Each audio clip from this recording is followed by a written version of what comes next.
Now let us understand আমার কাছে একটা ইম্পর্টেন্ট টপিক, এই টপিক থেকে at least 2 মার্কস এক্সপেক্ট করতেই পারো এক্সামে, যদিও রাইট নাও 2015 থেকে প্র্যাকটিক্যালি এটা ইন্ডিয়াতে এক্সিস্ট করে না। ঠিক আছে, কি করে না কি করে আমরা জানবো। আমার কাছে কোশ্চেন হলো এখন বা টপিক অফ ডিসকাশন যেটা সেটা হলো ইকোনমিক প্ল্যানিং। আমরা ডেফিনেশনে যাওয়ার আগে আমরা আগে ফোকাস করি এটা টাইম পিরিয়ডটা। ইন্ডিয়াতে ইকোনমিক প্ল্যানিং সেট করা হয়েছিল 15th মার্চ 1950 তে। That is just after 3 years of India's independence. Question হলো যে এটা কি বা এটা কেন সেট করা হয়েছিল। প্রথমত প্ল্যানিং এর মানেটা কি রে? প্ল্যানিং এর মানে হলো what does planning means? Systematically কোনো ইভেন্টকে অর্গানাইজ করা, এক্সিকিউট করা।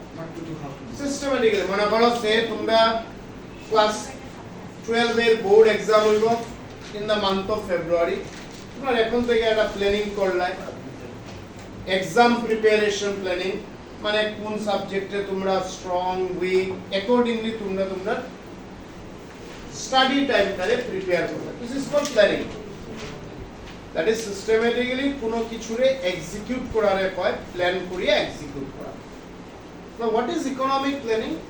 ইকোনমিক প্ল্যানিং এর মানে হলো, যদিও ইন্ডিয়াতে এই টার্ম বা এই কনসেপ্ট নতুন আছিল, বাট ইকোনমিক্সের ল্যাঙ্গুয়েজে এটা নতুন না। ইকোনমিক প্ল্যানিং যে জিনিসটা, সেই জিনিসটা ফার্স্ট ইন্ট্রোডিউস করা হয়েছিল রাশিয়াতে। ফাইন, রাশিয়াতে কিয়া বেসিক্যালি এই কনসেপ্টটারে নেওয়া হয়েছে। Let me repeat, economic planning 1950 তে ইন্ডিয়াতে নতুন আছিল কনসেপ্টটা, বাট ইকোনমিক্সে এই কনসেপ্টটা নতুন বলিয়া কিছু না। এটা ইনিশিয়ালি ইন্ট্রোডিউস করা হয়েছিল মাচ আর্লিয়ার রাশিয়াতে। রাশিয়াতে কিয়া ওইখান থেকে এই কনসেপ্টটা নেওয়া হয়েছিল, বিকজ এটা অবজার্ভ করে দেখা গেছে যে ইকোনমিক প্ল্যানিং রে ইউজ করিয়া রাশিয়ার অনেক ইকোনমিক সোশিয়াল ডেভেলপমেন্ট হয়েছে। So what is the story behind this? স্টোরিটা হলো এরকম কিছু যে ইন্ডিয়ার তো ইন্ডিপেন্ডেন্স হয়েছে মাত্র, আর আমরা যদি ফার্স্ট ইউনিটটা পড়ি ইন্ডিয়ান ইকোনমিক্সে, যেখানে আমরা কিছু লিটারেসি রেট, কিছু ইনফ্যান্ট মর্টালিটি রেট, কিছু high birth rate, high death রেটের ভ্যালুগুলা পাইছিলাম, মানে এডুকেশন আর হেলথের কিছু ইনফরমেশন আমরা পাইছিলাম, ইনফ্রাস্ট্রাকচারের কিছু ইনফরমেশন আমরা পাইছিলাম, ডাইরেকশন, ভলিউম, ট্রেড ইন্ডিয়ার এই ইনফরমেশন আমরা ইউনিট 1 এ পাইছিলাম। ওই ইনফরমেশনগুলো যদি আমরা ইউজ করি তাহলে আমরা দেখতে পারি যে ইন্ডিয়ার সিচুয়েশনটা at the time of independence was very worst. Now 1947 A India independent হইছে। ইন্ডিপেন্ডেন্ট হওয়ার পরে কি হইছে, তখন যে ইন্ডিয়ান ন্যাশনাল কংগ্রেসের কাছে যে পাওয়ারটা আইছে, এটাকে কোয়া হয়েছিল, টেকনিক্যালি হিস্টোরিক্যালি কোয়া হয় ট্রান্সফার অফ পাওয়ার। মানে British actually Indian National Congress তো তখন কোনো ইলেক্টেড গভর্নমেন্ট আসিল না, যে তার দেন ইন্ডিয়াতে অ্যারাউন্ড 30-35 করোড় পপুলেশন আছিল। এই 30-35 করোড় পপুলেশনের মেজরিটি পপুলেশনে ইন্ডিয়ান ন্যাশনাল কংগ্রেসে চুজ করছে, বা Jawaharlal Nehru as a prime minister choose করছে। Nothing happened like this. There was a transfer of power from British government to Indian National Congress. ঠিক আছে, সো 47 এ পাওয়ার ওয়াইছে বাই দিস ওয়ে। এরপরে এটা গভর্নমেন্টের একটা রেসপন্সিবিলিটি দাঁড়াইছে যে ইন্ডিয়া তো একটা বাজে সিচুয়েশন আছে, এই সিচুয়েশন থেকে কিভাবে ইন্ডিয়ারে বার করিয়ে আনা যায়। তখন এক্সপার্টরা সাজেস্ট করলা এই জিনিসটা। ঠিক আছে, এক্সপার্টরা সাজেস্ট কি করলা যে ইন্ডিয়াতে ইকোনমিক প্ল্যানিং ইন্ট্রোডিউস করা হয়। What is this? প্ল্যানিং মানে সিস্টেম্যাটিক্যালি কিছুটা এক্সিকিউট করা। ইকোনমিক প্ল্যানিং মানে ইন্ডিয়ার তখন যা প্রয়োজন আছিল, সেই প্রয়োজনগুলারে বা যেগুলা সোশ্যাল ইস্যুজ আছিল health, education, poverty, unemployment, infrastructure, এইসব ইস্যুসগুলারে তার রিসোর্সের গ্রাউন্ড দিয়া সেটারে ফুলফিল করা। লেট মি রিপিট, তার রিসোর্সের গ্রাউন্ড দিয়া তারে ফুলফিল করার মানে হইল এক্সপার্টরা কইতেছে যে আমরা একদম লং টার্ম কিছু চিন্তা করতাম না, যে আজকে আমরা 1950 তে এটা আছে, আফটার 10 ইয়ার্স, 15 ইয়ার্স, 20 ইয়ার্স কি হইব না, আমরা এরকম না, আমরা ছোট ছোট টার্গেট সেট করব, ঠিক আছে? আর ওই টার্গেট গুলোরে সেট করিয়া ফিক্স করিয়া চেষ্টা করা হইব যে উইদিন 5 ইয়ার ওই টার্গেট গুলা অ্যাচিভ করা বা ফুলফিল করা।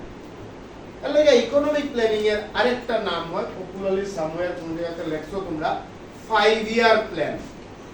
মানে এক্সপার্টরা কি কইতেছে যে 5 ইয়ারের লাগি প্ল্যান রাখা হইব, যে পভার্টি রে এত পার্সেন্ট রিডিউস করা হইতো, আনএমপ্লয়মেন্ট এত পার্সেন্ট বাড়ানি হইতো, জিডিপি রে আনএমপ্লয়মেন্ট এত পার্সেন্ট কমানি হইতো, জিডিপি এত পার্সেন্ট বাড়ানি হইতো, লিটারেসি রেট বাড়ানি হইতো, ইনফ্রাস্ট্রাকচার বাড়ানি হইতো, দিস এন্ড দ্যাট। আর এই টার্গেট গুলারে অ্যাচিভ করা হইব নেক্সট 5 ইয়ার্স এর মধ্যে। ওয়ান্স ওই টার্গেট গুলো অ্যাচিভ হয়ে যাব, এরপরে যখন আবার প্ল্যান সেট করা হইব তখন অন্য টার্গেট গুলো অ্যাচিভ, যখন এই টার্গেট গুলো অ্যাচিভ করা হইব তখন অন্য টার্গেট সেট করা হইব by looking at that time situation and resources availability. আর getting what I am saying, economic planning এর মানে হলো যে কিছু টার্গেট সেট করা, ফিক্স করা, ডিফাইন করা, ওই টার্গেট সেট করতে গিয়া নিজের কাছে যে রিসোর্স অ্যাভেইলেবিলিটি আছে সেই রিসোর্স অ্যাভেইলেবিলিটি কনসিডার করিয়া টার্গেটগুলো সেট করা, আর ওই টার্গেটগুলোর একটা স্পেসিফিক টাইম ফ্রেমের মধ্যে অ্যাচিভ করা। and that specific time frame is 5 year, and that is why economic planning এর আরেকটা নাম হয় 5 year plan. Understand? Now 5 year plan যখন আইলো, মানে 15th মার্চের 1950 তে ইকোনমিক প্ল্যানিং ইন্ট্রোডিউস হইলো। আর 5 ইয়ার প্ল্যানটা শুরু হইলো কবে থেকে? 1st April 1951। মাথায় দুটো ইয়ার রাখবে, 1 মার্ক কোয়েশ্চন হবে। সো 1951 থেকে 1956 আসিল ফার্স্ট 5 ইয়ার প্ল্যানের টাইম পিরিয়ড। 1951 থেকে 1956 আসিল ফার্স্ট 5 ইয়ার প্ল্যানের টাইম পিরিয়ড। 1956 থেকে 1961 আসিল সেকেন্ড 5 ইয়ার প্ল্যানের টাইম পিরিয়ড। 61 থেকে 66 আসিল থার্ড 5 ইয়ার প্ল্যানের টাইম পিরিয়ড। বাট 66 এর পরে 5 ইয়ার প্ল্যান হয় নাই, 1 ইয়ার করিয়া প্ল্যান হইছিল, যেটা পপুলারলি নাম আছিল প্ল্যান হলিডেজ। 62 তে চায়নার অ্যাটাক ইন্ডিয়াতে, ঠিক আছে, দেন আরো কিছু কান্ট্রিতে হেজিটেশন চলছিল, বুঝিয়া 66 থেকে 69 অবধি আবার 1 ইয়ার করিয়া প্ল্যানিং সেট করা হয়েছে। এরপরে আবার 5 ইয়ার প্ল্যানে ব্যাক করা হয়েছে। আর লাস্ট 5 ইয়ার প্ল্যানের টাইম ফ্রেম আসছিল 2012 থেকে 2017, আর যেটা আসছিল 12th 5 year plan. Repeat, 12th 5 ইয়ার প্ল্যানের টাইম পিরিয়ড কি? 2012 থেকে 2017। 11th 5 ইয়ার প্ল্যানের টাইম পিরিয়ডটা কি? 2007 থেকে 2012। Is it fine? Now, প্রত্যেকটা 5 ইয়ার প্ল্যানে আলাদা আলাদা অবজেক্টিভ সেট করা হয়েছে। ফার্স্ট 5 ইয়ার প্ল্যানে এগ্রিকালচারতে ইম্পর্টেন্স দেওয়া হয়েছিল। সেকেন্ড 5 ইয়ার প্ল্যানে ইন্ডাস্ট্রিতে ইম্পর্টেন্স দেওয়া হয়েছে, পভার্টি রিডাকশনে ইম্পর্টেন্স দেওয়া হয়েছে, লাইক দিস। দ্যাট মিন্স এক একটা 5 ইয়ার প্ল্যানে আলাদা আলাদা টার্গেট আছিল। ওই টার্গেট সেট করা হইতো ওই সময় কান্ট্রির সিচুয়েশন দেখিয়া, যে আমার এখন যদি কান্ট্রিতে পভার্টি বেশি থাকে তাহলে টার্গেট এমন ভাবে হোক পভার্টির যেন কমানো যায়। তখন যদি এগ্রিকালচারের গ্রোথ ডেভেলপমেন্ট হইয়া না থাকে তাহলে টার্গেট এমন ভাবে সেট করা হোক যেন এগ্রিকালচারে বুস্ট পায়। তখন যদি ইন্ডাস্ট্রি ডেভেলপ হইয়া না থাকে টার্গেট এমন ভাবে হওয়া উচিত যেন ইন্ডাস্ট্রি ডেভেলপমেন্ট হয়। তোমরা আগের ইউনিটে আরেকটা কোয়েশ্চন করছো, জানি না মনে আছে কিনা, 1956 ইন্ডাস্ট্রিয়াল পলিসি রেজলিউশন করছো। এই ইন্ডাস্ট্রিয়াল পলিসি রেজলিউশনও কিন্তু একভাবে সেকেন্ড 5 ইয়ার প্ল্যানের একটা পার্ট বা একটা কম্পোনেন্ট আছে। আর সেকেন্ড 5 ইয়ার প্ল্যানের টাইম ফ্রেম ছিল 1956 to 1961।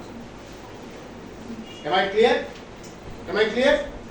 But সব 5 ইয়ার প্ল্যান রে যদি আমরা একসাথে সাম আপ করি তাহলে এইরকম 4টা objective pi. Let me repeat the lines. Try to understand.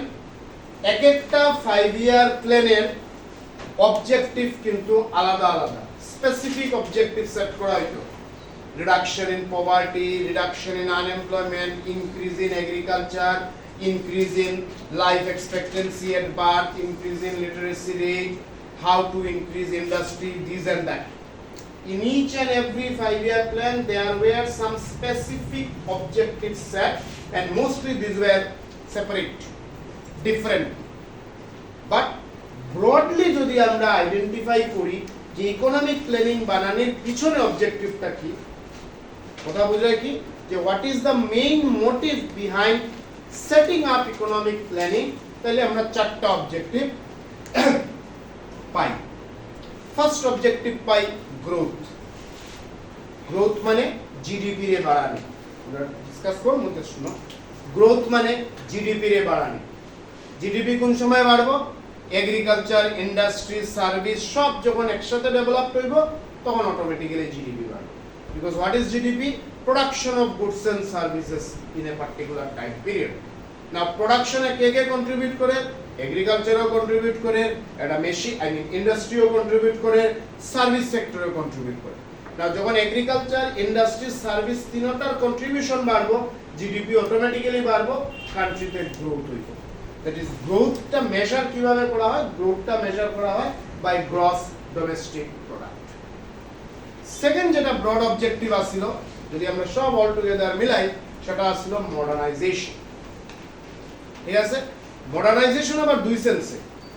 First sense হলো যে আমার কান্ট্রিতে টেকনোলজিক্যালি ডেভেলপ করতাম, নিউ টেকনিক প্রোডাকশনে ইউজ করতাম। শুধু লেবার ইন্টেন্সিভ টেকনিক দিয়া না, লেবার ইন্টেন্সিভ টেকনিকে কস্ট অফ প্রোডাকশন বাড়ায়, টাইম টেকিং এটসেট্রা প্রবলেম থাকে। বাট টেকনোলজি দিয়ে যখন প্রোডাকশন করব within short time frame, because ইন্ডিয়ার একটা এক্সপিরিয়েন্স আছে যে আমি লেবার ইন্টেন্সিভ টেকনিক অ্যাপ্লাই করা হয়েছিল বলে হ্যান্ডিক্রাফট ইন্ডাস্ট্রি ডেস্ট্রয় হয়ে গেছিল। এই তার যে ইন্ডিয়ার যে এক্সপিরিয়েন্সটা 4-5 বছর আগেরই, 1950 4-5 বছর আগেরই তার এই এক্সপিরিয়েন্স যে আমি মেশিন মেড প্রোডাক্টের লগে কম্পিট করতে পারছিলাম না বলে হ্যান্ডিক্রাফট ইন্ডাস্ট্রি ডেস্ট্রয় হয়ে গেছিল। ওই এক্সপিরিয়েন্স থেকে গভর্নমেন্টে কইলো যে না, আমার কান্ট্রিকে মডার্নাইজ করতে লাগবো। মডার্নাইজ দুইটা রেসপেক্টে, একটা হলো আমি প্রোডাকশনে নিউ টেকনোলজি রে টেকনিক রে অ্যাডপ্ট করতাম, আর সেকেন্ড সোশ্যাল আউটলুক রে চেঞ্জ করতাম। সুপারস্টিশিয়াস থিংকিং এগুলা থেকে মানুষ বাইরে আইতো, উইমেন এম্পাওয়ারমেন্ট রে প্রমোট করতো, এটসেট্রা এটসেট্রা। নেক্সট যেটা ব্রড অবজেক্টিভ আছিল সেটা ছিল সেলফ রিলায়েন্স। যদিও আমরা এই ওয়ার্ড রিসেন্টলি 2-3 বছর হয়েছে খুব শুনি, প্রাইম মিনিস্টারের মুখে আত্মনির্ভর ভারত, শুনি না? But this is nothing new. Atmanirbhar Bharat is not a new concept in India. In 1951 itself, it has taken self-reliance. Atmanirbhar, মানে অন্যের উপরে ডিপেন্ডেন্ট না।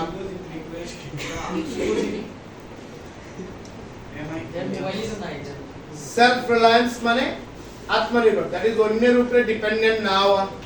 ইন্ডিয়ায় জাস্ট ইন্ডিপেন্ডেন্স পাইছে, আমার কান্ট্রিতে সেই ধরনের রিসোর্স টেকনোলজি বলিয়া কিছুই নাই। যা করতাম আমি ইম্পোর্ট করে আনতাম। ফাইন, ইম্পোর্ট করিয়া চলে, but this is not good, we all know. আমরা ইনস্টেড অফ ইম্পোর্টিং আমরা সেই জিনিসটা যদি আমার কান্ট্রিতে প্রোডাকশন করতে পারি, it is good in every way. So this is another objective, আত্মনির্ভর, সেলফ রিলায়েন্স, নিজের উপরে ডিপেন্ডেন্ট থাকা, অন্যের থেকে কিছু ইম্পোর্ট না করা। This was the another objective. And the last objective, that is broad objective, is equality. ইন্ডিয়াতে এটা অফেন ফেস করা হয়, আজকের দিনেও ফেস করা হয়। হ্যাভস এন্ড হ্যাভস নট এর মধ্যে ডিফারেন্স, রিচ আর পুয়ার এর মধ্যে ডিফারেন্স।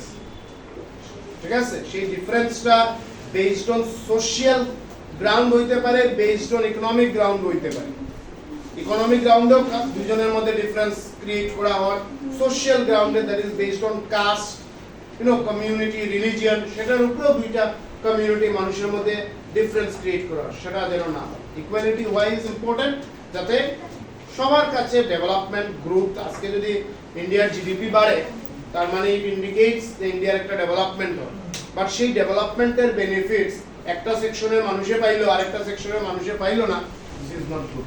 সে আমরা যদি একটা এক্সাম্পল নেই, আমরা যদি গ্রিন রিভলিউশনের এক্সাম্পল নেই, আমরা গ্রিন রিভলিউশনে দেখছি বা অ্যাডভান্টেজটা কিনা বেনিফিটটা কিনা যে আজকে ইন্ডিয়া এগ্রিকালচারালি একটা ডেভেলপ বা সারপ্লাস কান্ট্রি হয়েছে, বাট গ্রিন রিভলিউশনে যদি আমরা একটা ডিমেরিট স্পিক করি তাহলে এটা কি করছে, রিচ ফার্মার আর পুয়ার ফার্মারের একটা গ্যাপ ক্রিয়েট করছে।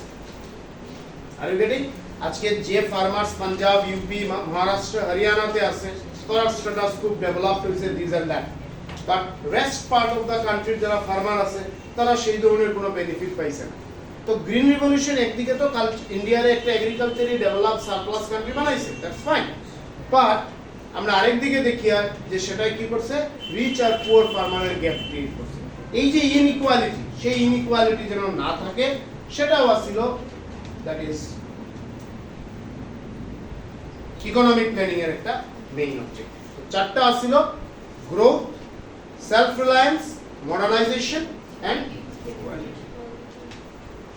নেক্সট ক্লাসে এটা আমরা ডিটেইলস ডিসকাস করব। এক সেকেন্ড হোল্ড অন।